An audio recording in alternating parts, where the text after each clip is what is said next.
Yo, what's going on, guys? And today, of course, we're going to talk about Zaccharie Risacher. I want to hear your thoughts down below.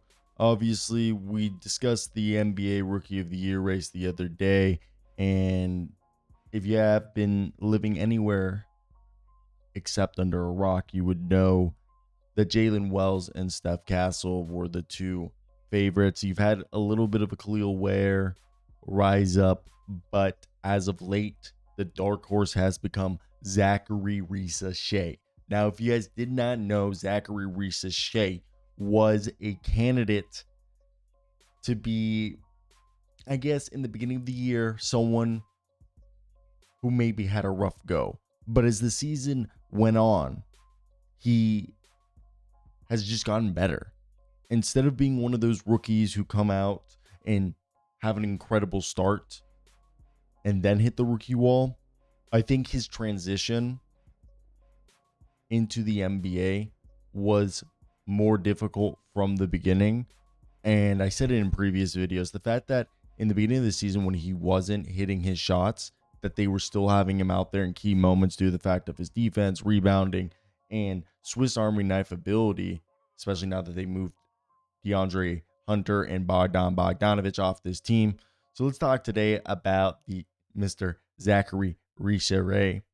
Zaccharie Risacher. I don't know why I feel like I'm saying that right. Zaccharie Risacher. Zaccharie Risacher. Someone tell me, I think I broke it. Either way, we're going to just say Zaccharie for the rest of the video. If you guys do enjoy content like that, hit this like and subscribe button.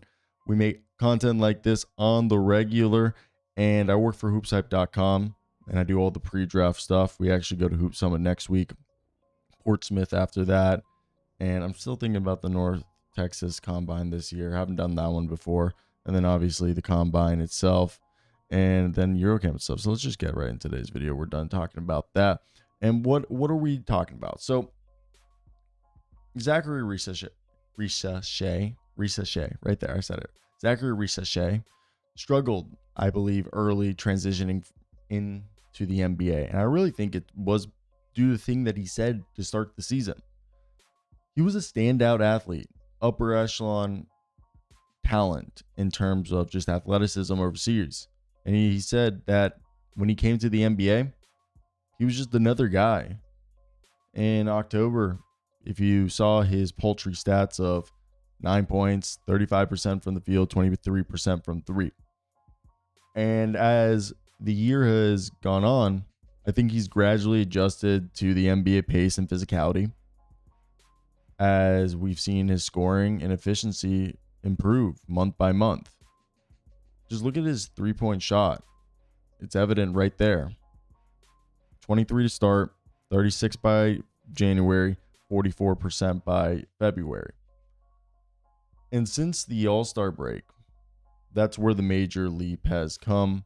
And that's where, if you are clicking on this video, you probably were coming to say that, hey, he's somebody who should be getting more recognition. And I'm checking out here at Hoopshype. We have a global rating put together by a colleague, Alberto Del Royo. And it does take games played into account. So sometimes some players are skewed. But in terms of rookies, Castle's the front runner. Then it's Jalen Wells. Then it's Yves Messi, Zach Edey. And in fifth place, Zaccharie Risacher, averaging 12, 3, and almost 2 assists a night with like a steal and a block. But as I said, since the All-Star break, 15 points, almost 50% from the field, and 41% from three. He's just aggressively attacking the rim now. He was never a guy that I thought was going to be a aggressive or dominant rim attacking guy like Jalen Johnson is. We saw some of the dribble penetration in Europe, but his role, I didn't think it was going to be doing those sorts of things. As I've said, I think he could be, at the very least, Harrison Barnes, if not better, in terms of what his career could look like. He's also increased his shot from three. I think at this point he's taking like 8 threes a night, and some nights like 10 threes a night. So he's shooting 37% on road games, which is impressive when you go into somebody else's house and you're just shooting well. And in March, it's been his best month yet.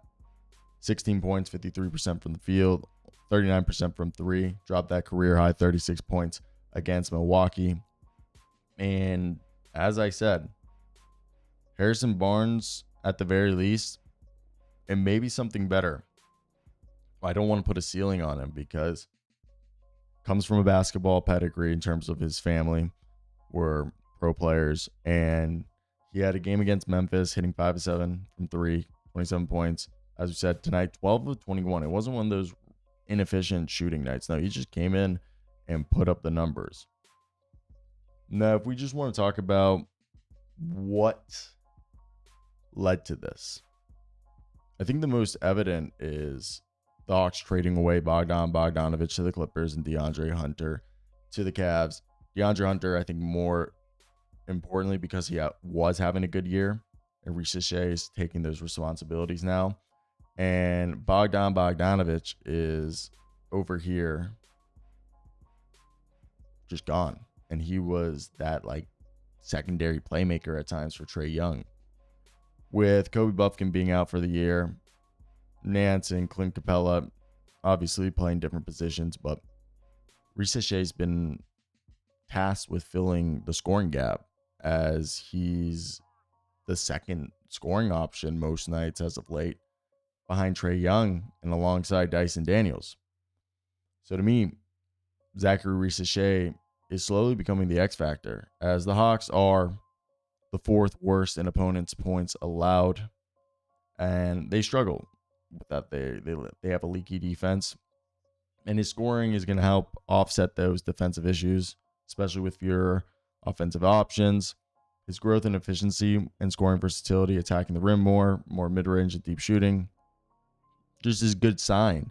And the fact that his best games are against, a Western Conference team and the Grizzlies, I know, obviously it's the Grizzlies, but the Bucks as well, shows he can rise up to the occasion.